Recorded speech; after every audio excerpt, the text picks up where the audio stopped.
বিসমিল্লাহির রহমানির রহিম। Building engineering and construction পক্ষ থেকে আমি হৃদয় আছি আপনাদের সাথে। আশা করি সবাই ভালো আছেন। আজকে আমি দেখাবো ইসেন্ট্রিক কলামের ডিজাইন। গত ভিডিওতে লাস্ট ভিডিওতে আমি কনসেন্ট্রিক কলামের ডিজাইনটা দেখিয়েছিলাম। মানে হলো কলামের মধ্যে যে লোডটা আসবে বিম থেকে সেটা একেবারে কলামের সেন্টারে কাজ করবে। এটা হলো কনসেন্ট্রিক। হ্যাঁ, আমাদের আসলে লোডের উপর ডিপেন্ড করে, মানে একটা কলামের মধ্যে লোড কীভাবে আসে সেটার উপর ডিপেন্ড করে আমাদের কলামকে তিনটা ভাগে ভাগ করা হয়েছে। একটা হলো ইসেন্ট্রিক, একটা হলো কনসেন্ট্রিক কলাম, আর হলো ইসেন্ট্রিক কলাম এবং হলো বাইএক্সিয়াল। হ্যাঁ, অথবা ইসেন্ট্রিকটা ইউনিএক্সিয়ালও বলা যায়, মানে যে কোনো একটা অ্যাক্সিসের সাপেক্ষে এটা আসলে ইসেন্ট্রিক। তো আমি তিন ধরনের ক্যাটাগরি দেখাবো। প্রথম ক্যাটাগরিটা আমি গত ভিডিওতে দেখিয়ে ফেলেছি, আপনারা চাইলে সেটা দেখে আসতে পারেন।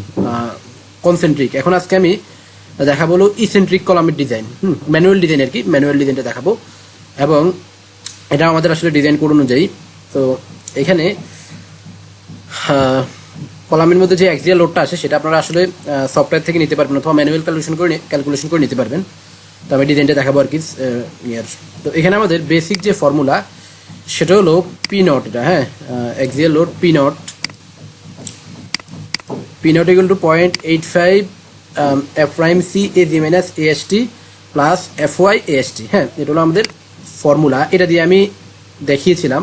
এটা হলো আমাদের কনসেন্ট্রিক কলাম ডিজাইনের জন্য। হ্যাঁ, কনসেন্ট্রিক।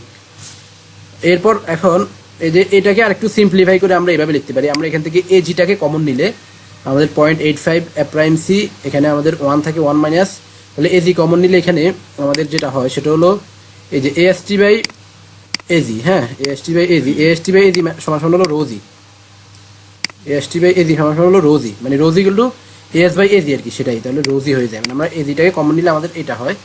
আবার এখানে আমাদের প্লাস এফ ওয়াই, যে এখানেও আমাদের রোজি হয়ে যায়। হ্যাঁ, রোজিটা কমন নিলে আমাদের এখানে এজিটা কমন নিলে আমাদের এখানে এটা রোজি হয়ে যায়। মানে আমি আবার এটা লিখে দিচ্ছি এখানে। আমাদের রোজি ইকুয়াল টু, এটা আগে ভিডিওতে আমি বলেছিলাম, রোজি equal to rho equal to, আসলে রোজি না বলে রো বলি, রো মানে হলো স্টিল, রোজি বা রো একই কথা, steel ratio AS by AG. হ্যাঁ, এএস বাই এজি, এটা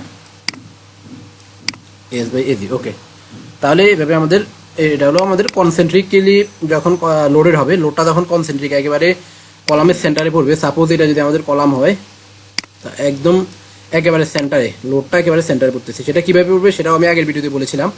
এই যে বিমগুলো যদি চারপাশ থেকে বিম আসে বা যে কোনো দুই দিক থেকে বিম আসে, যদি এটার একেবারে মানে ইয়েতে পড়ে আর কি, সেন্টারে পড়ে, সাপোজ এই যে এটা এভাবে পড়ে আর কি, এটা একটা 15 কলাম, এটা একটা 12 বিম, তাহলে আমাদের এইখানে ইয়েটা পড়লো, কলামটা একেবারে সেন্টারে পড়লো। এদিকে আমাদের যে পরিমাণ ডিস্টেন্স আছে, তাহলে 12 চলে গেলে আমাদের 3, এদিকে 1.5, এদিকে 1.5, 3 এভাবে থাকলো, মানে তাহলে এটা আমাদের কনসেন্ট্রিক কলাম। কিন্তু আজকে আমি দেখাবো ইসেন্ট্রিক। এখন বাস্তবে যেটা হয় সেটা হলো আমাদের কলামগুলো থাকে, ইয়েগুলো বিমগুলো এভাবে থাকে, বিমগুলো থাকে যে কোনো এক পাশে ফ্ল্যাশ করে, এই যে এখানে।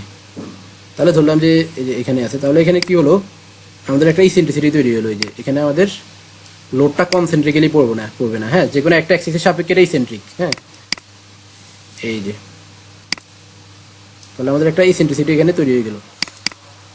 তো সেই ইসেন্ট্রিক কলামের ডিজাইনটা আমি আজকে দেখাবো। এটা স্মল ইসেন্ট্রিসিটির জন্য, অবশ্যই লার্জ ইসেন্ট্রিসিটি হলো সেটা আবার ভিন্ন। যদি স্মল ইসেন্ট্রিসিটি হয় তাহলে এটাই। এখন কনসেন্ট্রিক্যালি লোডের জন্য আমাদের ফর্মুলা ছিল এই যে এটা পি ইকুয়াল টু 5 PN। হ্যাঁ, যেখানে 5 ছিল আমাদের স্ট্রেংথ রিডাকশন ফ্যাক্টর, যেটার মানে হলো কলামের জন্য 0.65, এটা হলো টাইট কলাম। আর স্পাইরাল কলামের জন্য আমাদের এটার মানে হলো 0.75। হ্যাঁ, স্পাইরাল কলামের ডিজাইনটা আমি দেখাবো। এরপর এখানে স্মল ইসেন্ট্রিসিটির জন্য এই যে এটা পার্থক্যটা হলো এখানে আমাদের পার্থক্যটা হলো আমাদের এখানে এই যে পিইউ মানে হলো আলটিমেট লোড। হ্যাঁ, এটা আমাদের ইউএসডি ডিজাইন, তো আমরা আলটিমেট লোডটা বের করি।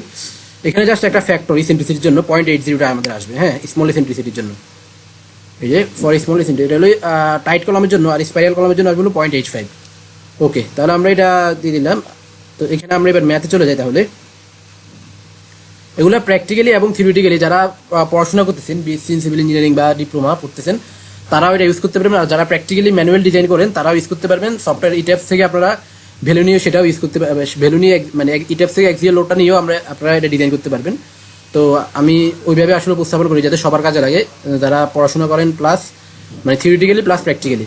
ওকে, তো এখানে আমাদের আছে যে design a square tied column to carry axial service load of 320 kip dead load plus 190 live load, হ্যাঁ 190 kip live load, f prime c 4 KSI, FY equal to 60,000 PS মানে 60 গ্রেড অ্যান্ড রোজি অ্যাবাউট 0.03। এখানে আসলে রোজি 0.03 মানে 3% ধরতে বলছে তারা, আমরা এর চেয়ে কমও ধরতে পারি, সমস্যা নাই।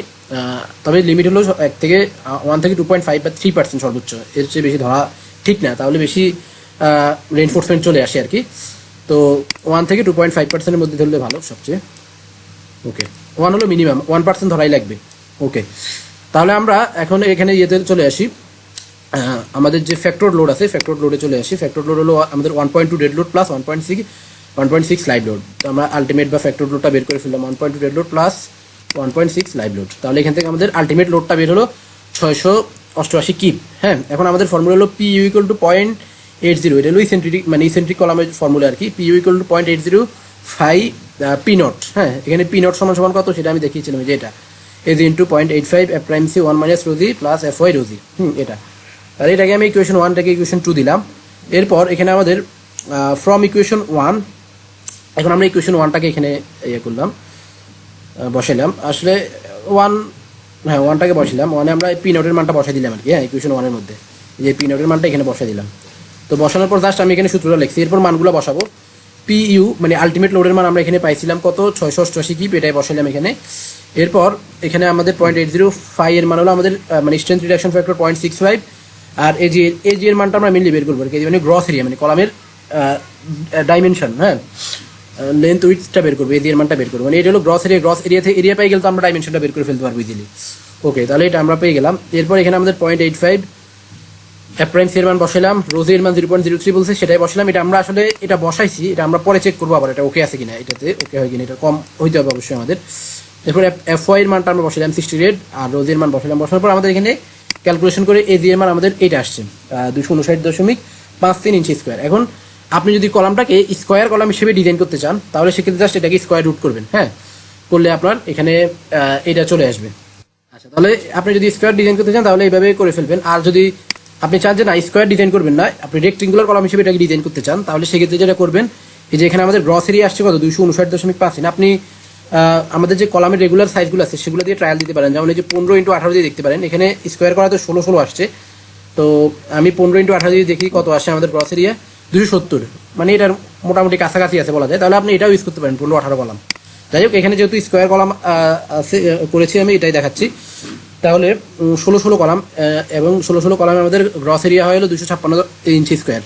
ওকে, এখন এটা খুবই গুরুত্বপূর্ণ বিষয়, আমাদের কলামের মধ্যে যে লোডটা আসে, যে অ্যাক্সিয়াল লোডটা আসে, সেটা আসলে শুধুমাত্র রেইনফোর্সমেন্ট ক্যারি করে ব্যাপারটা এমন না, রেইনফোর্সমেন্ট এবং কনক্রিট দুইটা মিলেই ক্যারি করে। এখন কনক্রিটে কতটুকু ক্যারি করে, কনক্রিটে ক্যারি করে হলো আমাদের এই যে এই ফর্মুলার, এই যে আমাদের এই ফর্মুলার এতটুকু আর কি, এতটুকু আমাদের ক্যারি করে কনক্রিট। এই যে এখানে এটাই লেখা হয়েছে, কনক্রিটে আমাদের এতটুকু ক্যারি করে। আর আমাদের স্টিল ক্যারি করে কতটুকু, বাকিটা আমাদের স্টিল ক্যারি করে। এই যে এটা এখানে আবার ফ্যাক্টরগুলো আছে অবশ্যই, এই যে স্টিল ক্যারি করে এতটুকু। হ্যাঁ, এটা আসলে বিভিন্ন চাকরি পরীক্ষাকে আসে অনেক সময়, যে কনক্রিটে কতটুকু ক্যারি করছে লোড আর স্টিল কতটুকু ক্যারি করছে সেটা। তাহলে কলামের মধ্যে যে লোডটা আসে সেটা কনক্রিট এবং স্টিল দুইটা মিলেই ক্যারি করে। হ্যাঁ, ওকে, তাহলে এখন আমরা প্রথমেই যেটা বের করবো সেটা হলো load carried by concrete. Concrete কতটুকু লোড ক্যারি করতেছে আমরা সেটা বের করবো। তো কনক্রিটের লোডটা ক্যারি করে যে আমি ফর্মুলার মধ্যে প্রথম অংশটুকু বসাইলাম, এখানে বসানোর পর মানগুলো বসাইলাম। আমরা এই জি এর মান অলরেডি পেয়ে গিয়েছি, তাহলে আমাদের এখানে PUC মানে হলো কনক্রিট ক্যারিড বাই কনক্রিট কতটুকু লোড ক্যারি করে সেটা। তাহলে এখানে আমাদের আসছিল 439 কিপ, আমাদের টোটাল লোড ছিল 688 কিপ। তাহলে 688 কিপ লোডের মধ্যে 439 কিপ লোড ক্যারি করে হলো কনক্রিট, তাহলে বাকি লোড অবশ্যই আমাদের স্টিলকে ক্যারি করতে হবে। So other load must be carried by steel. হ্যাঁ, তাহলে সুতরাং PUS, তাহলে PU মাইনাস PUSC, হ্যাঁ, total ultimate load minus concrete কতটুকু ক্যারি করে সেটা আমরা বিয়োগ করে দিব। তাহলে বিয়োগ করে দিলে আমাদের আসতেছিল 249 কিপ। তার মানে হলো আমাদের টোটাল যে একটা কলামে যে টোটাল এক্সিয়াল লোড আসে সেটার আমাদের এখানে আসছিল 688, সেটার মধ্যে আমাদের কনক্রিট লোড ক্যারি করতেছিল 439 আর স্টিল ক্যারি করতেছিল 249। ওকে, তাহলে আমরা পেয়ে গেলাম। এবার আমরা আমাদের কলামের রেইনফোর্সমেন্টটা বের করে ফেলবো। আমরা কিন্তু সাইজটা আগে বের করে ফেলেছি 16 মানে স্কোয়ার কলামটা হবে আমাদের। আমি একটু এটা বলে দিই, যারা বিগিনার আসলে অনেক সময় অনেকের বুঝতে সমস্যা হতে পারে। তাহলে এখানে হলো 16, এখানে 16, মানে 16 কলাম। হ্যাঁ, ওকে, তাহলে এটা আমরা পেয়ে গেলাম। ওকে, এবার আমাদের এখন স্টিলের মানে রডের সংখ্যা বের করতে হবে, স্টিলের পরিমাণ বের করতে হবে। তো সেটার জন্য আমরা এখানে ইয়ে করলাম যে আবার এই ফর্মুলাটা এখানে বসাইলাম, পিইউ আছে যে না সরি, এখানে কি করলাম স্টিল কতটুকু লোড ক্যারি করে সেটা বসাইলাম। যে এই ফর্মুলার মধ্যে আমাদের এই যে এটা আমাদের স্টিল ক্যারি করে হলো এই যে এতটুকু এতটুকু, মানে এটা তো সবার জন্য প্রযোজ্য, এটার ফ্যাক্টর। হ্যাঁ, এই যে এতটুকু স্টিল ক্যারি করে আমাদের এই অংশটুকু। তো তাহলে এখানে পিইউএস এর মান আমরা বসে দিলাম, আর এর মান আমরা বসে, এটা তো কনস্ট্যান্ট, আর 65 বসালাম। FY এর মান 68, এই এসটির মানটা আমাদের আননোন, এটা বের করতে হবে। তো এটা আমরা বের করলাম, এখানে আমাদের 7.98 ইঞ্চি স্কোয়ার বের হয়েছে। হ্যাঁ, ওকে, এরপর ইউজিং 8 নোজ, এখানে আসলে তারা যেভাবে করছে আমি আপনাদেরকে বলবো আপনি এইভাবে করবেন না, আপনি যেটা করবেন প্র্যাকটিক্যাল পারপাস বলেন যেভাবে করেন, এখানে এটাকে আপনি রডের ইয়ে দিয়ে ভাগ করবেন। একটা এখানে হলো টোটাল আমাদের স্টিল এরিয়া, এটাকে আপনি একটা রডের এরিয়া দিয়ে ভাগ করবেন, তাহলে আপনার নাম্বার অফ রড কয়টা লাগবে সেটা বের হয়ে যাবে। তাহলে আমাদের আসছে হলো 7.98, আপনি এটাকে মনে করেন 20 মিলিমিটার রড ব্যবহার করবেন সাপোজ, তাহলে আপনি এটাকে যে ইয়ে করবেন, তাহলে আপনার 16.6, আপনি 17টা আসছে আর কি রড, 18টা ইউজ করতে হবে এক্ষেত্রে। অথবা আপনি 25 মিলিমিটার রড দিয়ে আপনি ইউজ করতে পারেন, 0.79 দিয়ে ভাগ করতে পারেন। এই যে এখানে 10টা দিলেও চলবে আর কি বলা যায়। তাহলে এভাবে আপনি করতে পারেন। এখানে তারা যেটা ব্যবহার করছে এটা আসলে আমেরিকান স্ট্যান্ডার্ডে, তো আমেরিকান সাথে আমাদের একটু ডিফারেন্স আছে। তারা ইউজ করছে হলো বার নাম্বার দিয়ে প্রকাশ করে, 8টা 9 নাম্বার বার ব্যবহার করছে। হ্যাঁ, 9 নাম্বার বার মানে 29 মিলিমিটার হয় আর কি, আসলে বাজারে 29 মিলিমিটার রড পাওয়া যায় না। তাহলে যার কারণে এটা বইয়ের মতো করে লেখা, তো যার কারণে এটা প্র্যাকটিক্যালি ইউজ করলে আপনারা ওই যে একটা রডের এরিয়া দিয়ে ভাগ করবেন, আর আপনারা থিওরিটিক্যালি মানে জাস্ট পরীক্ষার জন্য, পরীক্ষায় আসবে বিএসসি ইঞ্জিনিয়ারিং বা সিভিলে যারা তারা এটা এভাবে করতে পারেন সরাসরি, কোনো সমস্যা নেই। ওকে, তাহলে এইভাবে করতে পারেন, আর প্র্যাকটিক্যালি কাজ করার জন্য যেভাবে আমি বলছিলাম সেভাবে। তো এখন আমাদের এখানে রডের সংখ্যা বের হয়ে গেছে, আমাদের রডের সংখ্যা বের হয়ে গেছে আমাদের 8, সরি এটা হলো 8 ইঞ্চি স্কোয়ার। হ্যাঁ, মানে আমরা যদি এখানে আসলে দেখেন ব্যাপারটা হলো এরকম, আমি আবার দেখাচ্ছি, 7.98 ভাগ হলো আমাদের যদি আমরা 20 মিলিমিটার ইউজ করি সাপোজ, 0.48 দিয়ে ভাগ করলাম আমি, তাহলে আমাদের লাগতেছে হলো 16.625, আমরা ব্যবহার করবো 18টা। হ্যাঁ, বেদর সংখ্যা নর্মালি কলাম আমরা ইউজ করি না সেই কোডের প্রভিশন অনুযায়ী। তো 18টা ইউজ করলে আমাদের রেইনফোর্সমেন্ট মানে কতটুকু মানে সেই ইয়ে করতেছে, কত ইঞ্চি স্কোয়ার এরিয়া হচ্ছে আর কি 18টায়, মানে 18 × 0.48, তাহলে এটা হলো আমাদের প্রোভাইডেড, এটা হলো আমাদের 8.64। যদিও একটু আনইকোনমিক্যাল হয়ে যায়, আমরা চাইলে মিক্স করে দিতে পারি, তো আমি সেটা দেখাচ্ছি না। ইকোনমিক্যাল করার জন্য বিভিন্ন প্রসেস অবলম্বন করা যায়, আমি এখানে সেটা দেখাচ্ছি না। তাহলে এখানে 8.64 ইঞ্চি স্কোয়ার আমাদের, এটা হলো ফাইনাল, মানে এটা হলো আমাদের প্রোভাইডেড। হ্যাঁ, 8.64। ওকে, তাহলে আমরা এখন চেক করবো, রোজিটা চেক করবো। রোজি মানে কি আমাদের AS/AG, AS মানে হলো আমাদের এই যে 8.64, তাহলে 8.64 বাই হলো আমাদের 256 রোজিটা, তাহলে আমাদের আসতেছে হলো 0 ইন্টু এটাকে আমরা 100 দিয়ে ইয়ে করতে পারি, 100 দিয়ে গুণ করতে পারি। তাহলে এখানে যেটা দেখা যাচ্ছে এটা হলো আমাদের 3.375 আমাদের চলে আসতেছে। এটা থিওরিটিক্যালি ওকে হলেও প্র্যাকটিক্যালি এটা নট ওকে। প্র্যাকটিক্যালি ওকে করার জন্য আমাদের এখানে কলাম সাইজটা বাড়ানো লাগতে পারে, কলাম সাইজটা বাড়লে আমাদের আবার রডের সংখ্যাটা কমে আসবে, রেনফোর্সমেন্টটা কমে আসবে। তো সেটা আমি এখানে আলোচনা করতে চাই, জাস্ট এটাটুকু বলে রাখতে চাই যে এটা থিওরিটিক্যালি ওকে, থিওরিটিক্যালি আপনি এটা দিয়ে আপনি ম্যাথ করে দিবেন, ওকে, কোনো সমস্যা নেই, কিন্তু প্র্যাকটিক্যালি এটা নট ওকে। কারণ প্র্যাকটিক্যালি আমরা 1 থেকে 6% ইউজ করি, 1 থেকে 6% ইউজ করলে যেখানে ল্যাপিং থাকে সেখানে আসলে এই যে যদি এটা ইউজ করি তাহলে সেখানে 6%-এর বেশি হয়ে যায়। হ্যাঁ, তাহলে এটা প্র্যাকটিক্যালি নট ওকে। ওকে, তাহলে আমি এটা প্র্যাকটিক্যালি ওকে করার জন্য আমাদের কলাম সাইজটা বাড়াইতে হবে আরও, অথবা রডের সংখ্যা এখানে আমরা আরও কমাই দিতে পারি। মানে এটা 8.64, তো আমরা এখানে হয়তো মিক্স করে এক্স্যাক্ট এটা ইউজ করতে হবে আমাদেরকে, এটার কাছাকাছি, তাহলে হয়তো ওকে হয়ে যাবে। তো যাই হোক, এটা ওকে ধরলাম এখানে। হ্যাঁ, থিওরিটিক্যালি এবার আমাদের টাইগুলা ডিজাইন করতে হবে, মানে টাইবারগুলা। এটা আমি আগে বলে গত ভিডিওতেও বলেছিলাম, এটা হলো অর্ডিনারি ডিটেইলিং। হ্যাঁ, OMRF যেটাকে আমরা বলি, এটা হলো অর্ডিনারি ডিটেইলিংয়ের জন্য। স্পেশাল মোমেন্ট রেজিস্টিং ফ্রেম এবং intermediate moment resisting frame SMRF এবং IMRF এর জন্য আমি একটা সেপারেট ভিডিও বানাবো, সেটাতে কলাম বিমের ডিটেইলিংগুলো আমি দেখাবো। এটা হলো অর্ডিনারি। ওকে, অর্ডিনারি বা এটা মানে লাগবে আমাদের মিনিমাম। তাহলে এটা আমি গত ভিডিওতে দেখলাম 16 into dia of long bar, 16 into dia of long bar মানে হলো এখানে আমি বলবো সরাসরি আপনি যেহেতু আমরা 20 মিলিটা ইউজ করছি, আপনি এখানে 20 দিয়ে করতে পারেন। 16 × 20, তাহলে এখানে কত আসবে, যেটা আসে সেটাকে আপনি 25.6 দিয়ে ভাগ করবেন। হ্যাঁ, তাহলে আপনি এই যে এটাকে 25.6 দিয়ে ভাগ করে নিতে পারবেন। 16 × 20 ভাগ